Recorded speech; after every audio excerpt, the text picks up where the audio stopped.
Hello, everybody, and welcome back to an episode of Talking Behaviour, where I am Charlie, and with me is. James, hello. And we are here to talk about behaviour by using the behaviour of talking. And we are here to start a new season of our podcast on behavioural science and supporting people with additional needs, where we will be beginning the first of a three-part series on consequences that affect behaviour. How are you, James? Yes, I'm good, thank you. How are you? Yeah, I'm doing well, thank you. Just a little bit of upfront news for everybody. Today is the first full day of James coming to work for me full time, which is very exciting. The team is growing, and instead of just a little bit of help, now I'm going to need a lot of help. So that's always good fun. And we're going to be continuing along the vein of what we started in the first season of trying to inform people about behavioural science, procedures that are used to help young people with autism and additional needs, especially those with learning disabilities and complex needs.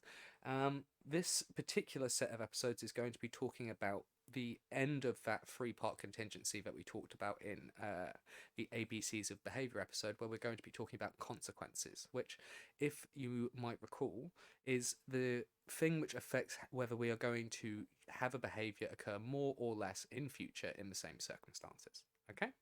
So, James, do you remember much about that ABC of behaviour? No, not off the top of my head. It's been quite a while. It's one of those things about Give, having a new season starting. yeah, give us a refresher. No worries. So we have A, which is for antecedent. This is what precedes the behaviour and what kind of signals to a person what is available in the environment around them. This tends to make something that is available more motivating because it requires less effort to get it, right? If something is available, requires low effort. If it's unavailable, we're probably going to have to expend a lot more effort to get access to it, and it might not be worth actually trying, right? B is for behaviour. It's the form that the behaviour itself takes. We could call this grabbing. We could call this bolting away from someone, but mostly it's the topographical form of a behaviour. It's how it interacts with the environment and produces the change that the person is looking for. Okay, got that. C is for consequence. Consequences affect behaviour by changing its future rate. Right?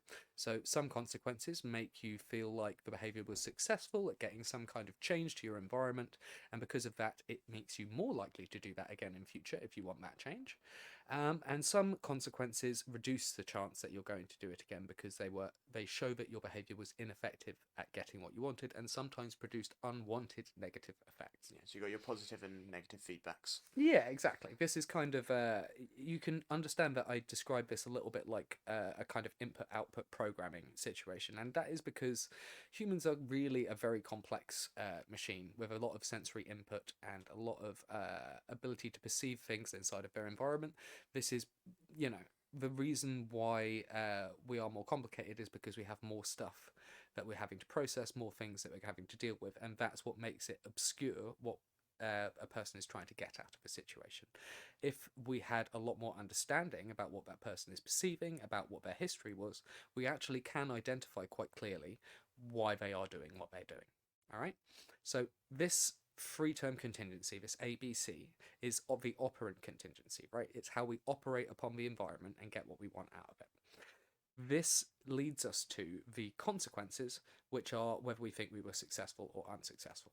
If we were successful, we consider this to be something called reinforcement. We're probably familiar with the term, Yeah. right?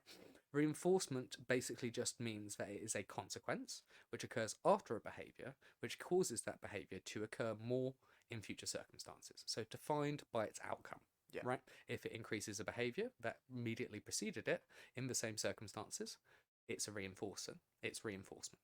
Okay? You have three other types of outcomes which come out of behavior, and these are slightly more complex in that they are to do with negatives, things that we don't like, aversives. Okay? So you have something that happens when you don't get what you want in a circumstance where you used to succeed, right? We call this extinction.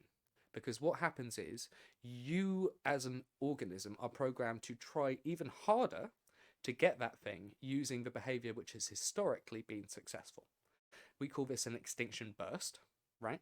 And this basically means that if you had an inappropriate behavior that you stop providing reinforcement to, it will increase in intensity before it gets better. right? There is a very famous graph, which is called the extinction curve, which shows a line coming out of the original level of the behavior. You put in the extinction procedure, saying we're not going to reinforce this anymore, and then the behavior's frequency goes up, right? And then it slowly begins to curve downwards after the extinction burst finishes, and then there's a little bump at the end, which is called spontaneous reoccurrence, right? What this basically means is, if you do extinction properly, extinction reduces behavior that used to be effective, but it has a side effect of increasing that behavior initially On a short term. for the short term. The unfortunate thing is, if you do not manage that process correctly, this can go very, very wrong and can be very, very negative, right? How so? We'll go into that when we get to a later episode. The final two types of contingency that you get at the end of this are the one where you actually get a negative outcome, which is completely unrelated to your behavior. So you do something to get something, and instead of getting that thing, you get something bad instead. Okay? This is punishment, right? You doing the behavior led to a negative outcome. This is likely to cause the behavior to go down in future because the behavior was ineffective. You're not going to use it again when that situation comes. Instead, you might try and use a different behavior, or if you don't learn new behavior easily, you might just get very dysregulated.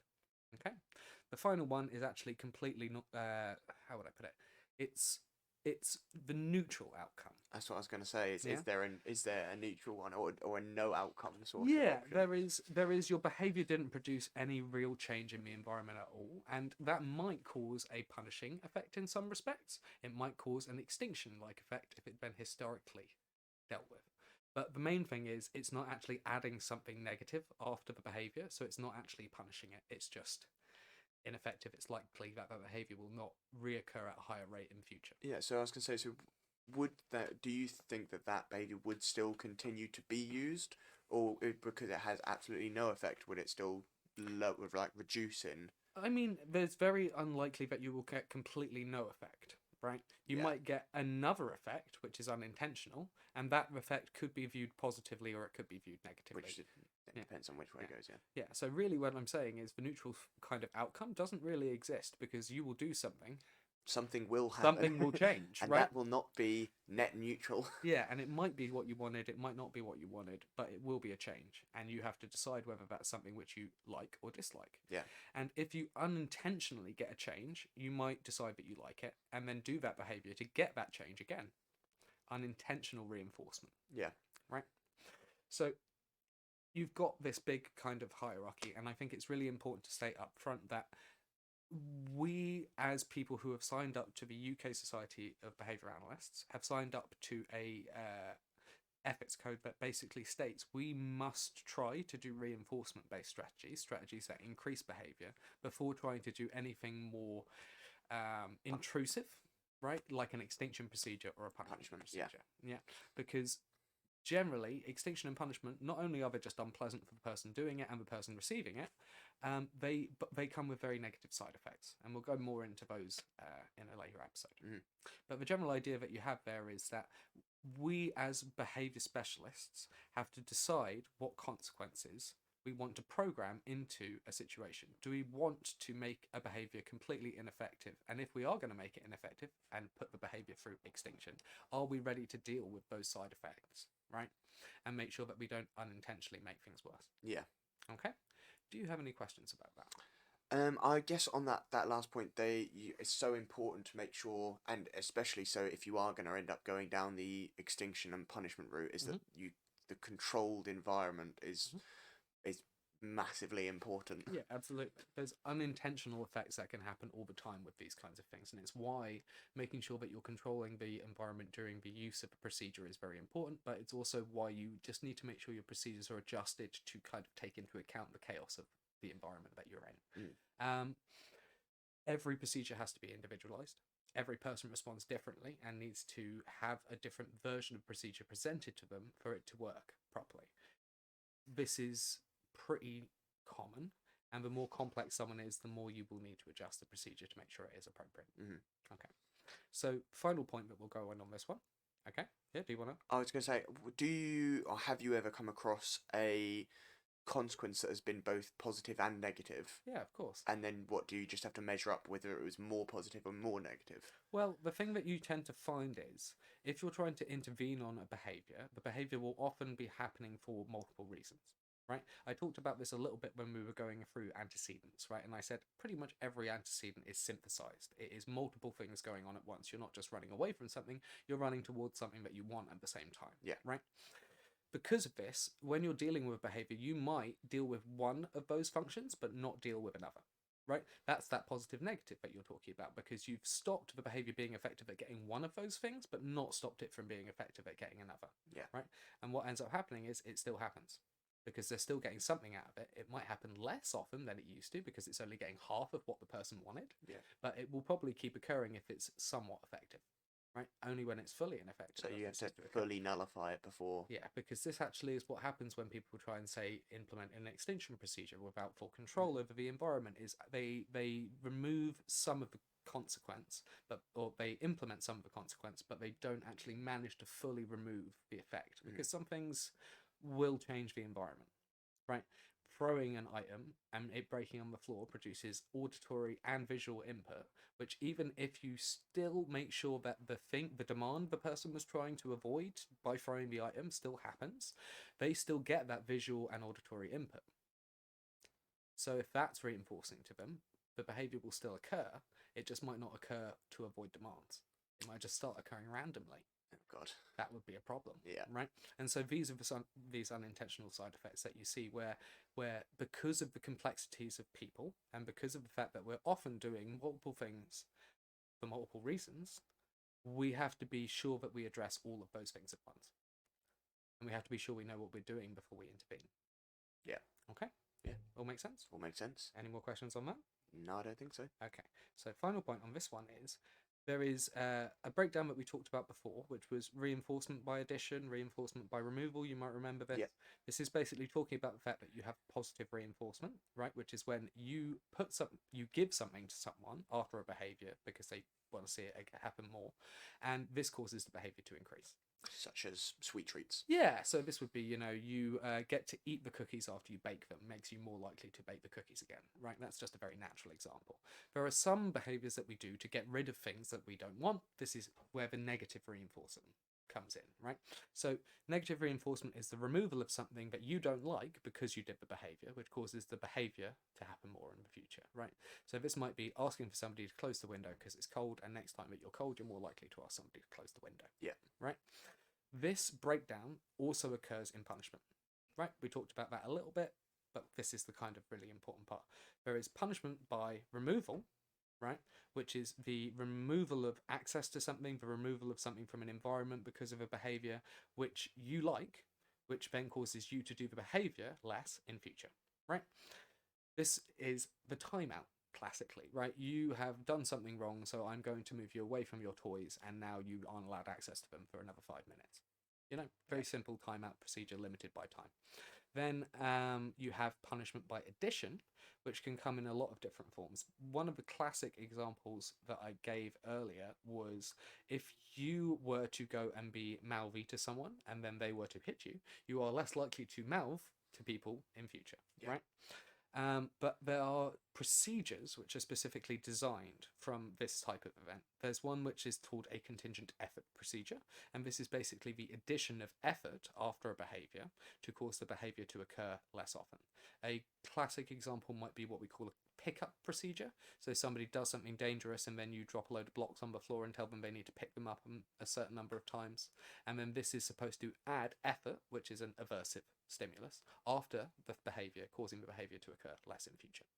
Yeah? Yeah. The thing that makes it a procedure is that it's actually been designed, right? And it's been designed with an effect in mind, and it usually has been designed with certain risk measures involved in it to make sure that the negative effects of punishment don't come into effect. Yeah? Yeah. The really important thing about this is a hierarchy from reinforcement procedures to extinction procedures to punishment by removal procedures to punishment by addition procedures. We have to make sure that we always try reinforcement procedures before we try extinction procedures, and we have to try extinction procedures before we try punishment by removal. i.e. the timeout, right? We have to try the timeout before we try the contingent effort procedure, right? Yeah. Because there is a escalating series of unintended consequences that comes from the use of these procedures, and they only should be used in the most extreme of circumstances when person's health or safety is very much at risk and the other options are not available or effective. Yeah. Right? So that's the thing that I really wanted to stress in this one is there is a hierarchy. If someone is using punishment in a setting, have they tried the reinforcement first? Have they tried extinction? Because that's important. Yeah. There's a reason that we've chosen in our ethics guide to clarify that that's how we do things.